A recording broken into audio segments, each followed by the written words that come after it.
यमुना विहार में सर्व समाज सम्मेलन द्वारा मनोज तिवारी का 101 किलो लड्डुओं व फूलमाला से किया स्वागत। नमस्कार, मैं संजीव कुमार। यदि आप हमारे चैनल को पहली बार देख रहे हैं तो चैनल को अभी सब्सक्राइब कर बेल आइकन का बटन जरूर दबाएं।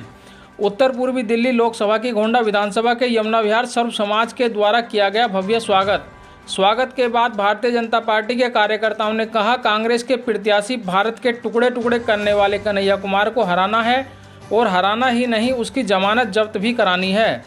सर्व समाज सम्मेलन के कार्यक्रम में शामिल हुए भाजपा प्रत्याशी मनोज तिवारी, जिला अध्यक्ष पूनम चौहान, विधायक अजय महावर, निगम पार्षद आशीष पुनिया, निगम पार्षद प्रमोद गुप्ता, सुरेंद्र पराशर, विनोद शर्मा व अन्य कार्यकर्ता। आइए बात करते हैं बीजेपी के कार्यकर्ताओं से। क्या कहेंगे, किस तरीके का जनसमर्थन आज यहाँ पे मिलने वाला है? देखिए, यमुना विहार जो है वो माननीय सांसद जी का था, है और आज आजीवन रहेगा। और ये जो कल के परसों के लड़के टुकड़े टुकड़े गैंग के परिचालक, जिन्होंने कभी दशा और दिशा ना देखी हो, ऐसे लोग कहीं चुनाव के लिए, ये कांग्रेस की जो मति है वो भ्रष्ट हो गई है और बुद्धि जो उनकी है ना, वो कहते हैं ना कि बुद्धि घोटे में आ जाना, उस प्रकार से उन्होंने ऐसे प्रत्याशी को यहाँ उतारा है। और आज देखिए कि उन्हीं की सरकार, उन्हीं के जो है उनकी पार्टी में किस तरीके की परिकल्पनाएं चल रही हैं। उनके प्रदेश अध्यक्ष पार्टी छोड़कर जा चुके हैं एक कन्हैया की वजह से। तो ऐसे कन्हैया कहीं हनुमान रूपी हमारे हनुमान जी के परम सेवक मनोज तिवारी जी का कहीं से कहीं तक कोई मुकाबला कर सकते, कहीं नहीं कर सकते। ये तो केवल और केवल जो है विपक्ष की एक जो है एक पुतला खड़ा कर दिया है अपना के साहब हम तो हार ही रहे हैं, किसी भी तरीके से कन्हैया का नाम लेना। और कन्हैया भगवान का नाम है, ऐसे मत बुद्धि को नाम भी किसने दिया है मुझे तो नहीं लगता। इसका नाम भी छीन लेना चाहिए, भगवान का नाम जो इसको दे रखा है। ये पापी दरिंदा जिसने हमेशा भारत के टुकड़े टुकड़े करने की बात कही हो, ये कभी जो है भारत का नहीं हो सकता। और भारत का वही हो सकता है जो भारत को जोड़ने की और भारत के विकास की बात करता हो। और विकास की बात यहाँ के क्षेत्र के लोकप्रिय सांसद मनोज तिवारी जी करते रहे, उन्होंने कार्य भी किया। और आदरणीय मोदी जी के नेतृत्व में फिर पुनः एक बार प्रचंड बहुमत से सरकार बनने वाली है।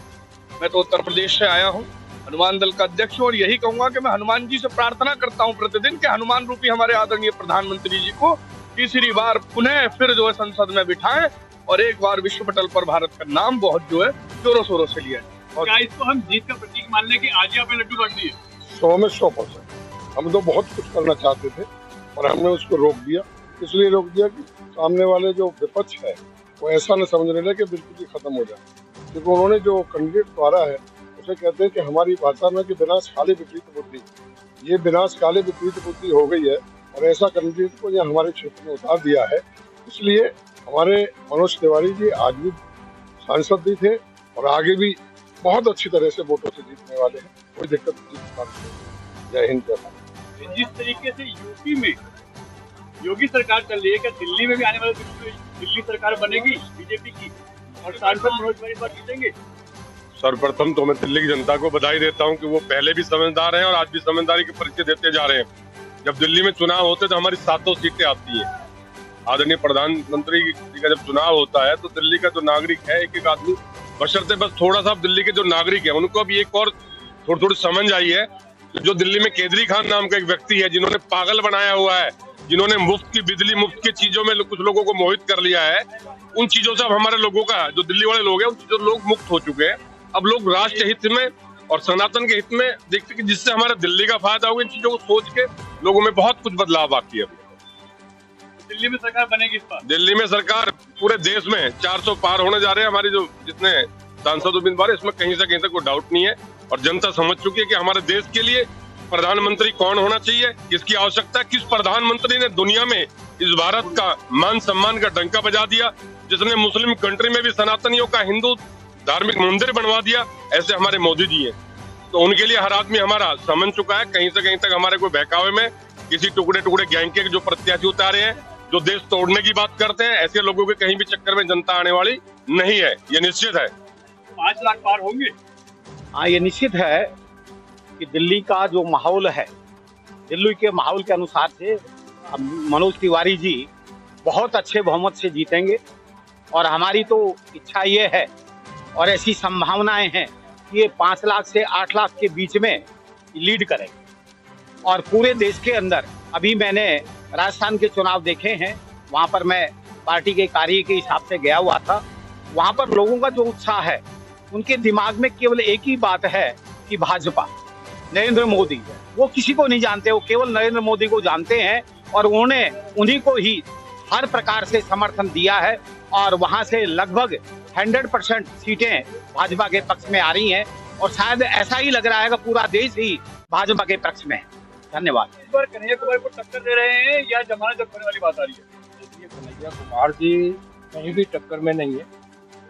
जो देश के टुकड़े टुकड़े करेगा, टुकड़े टुकड़े गैंग का हिस्सा, जो भारत माता के लिए जो जिसके मन में भाव ही नहीं हो, ऐसा व्यक्ति कहाँ मनोज जी के सामने खड़ा हो सकता है, कहाँ टिक सकता है? ये वही पार्टी है जिसके मुखिया कहते हैं राहुल गांधी की भारत माता कौन है? कौन है माता, कौन है भारत? जब राहुल गांधी जी के ही ऐसे उपदेश होंगे, जिसका राजा ही खराब है, उसकी प्रजा तो स्वाभाविक ही खराब है। जो अपनी भारत माता को नहीं पहचान सकता, जो अपने राष्ट्र को नहीं पहचान सकता, तो क्या मनोज जी के सामने खड़ा हो सकता है? तो यानी मनोज जी की जीत इस क्षेत्र से कम 5 लाख लोगों से, 5 लाख वोट से होगी। और आज आपने देखा होगा कि इस सर्व समाज में, आज सर्व समाज की तरफ से एक प्रोग्राम था, ये यहाँ पे विजय पार्क परशुराम चौक पे। आपने देखा होगा मनोज जी का वजन भी था 85 किलो 500 ग्राम, जिसमें आज 101 किलो से लड्डुओं से तोला गया मनोज जी को।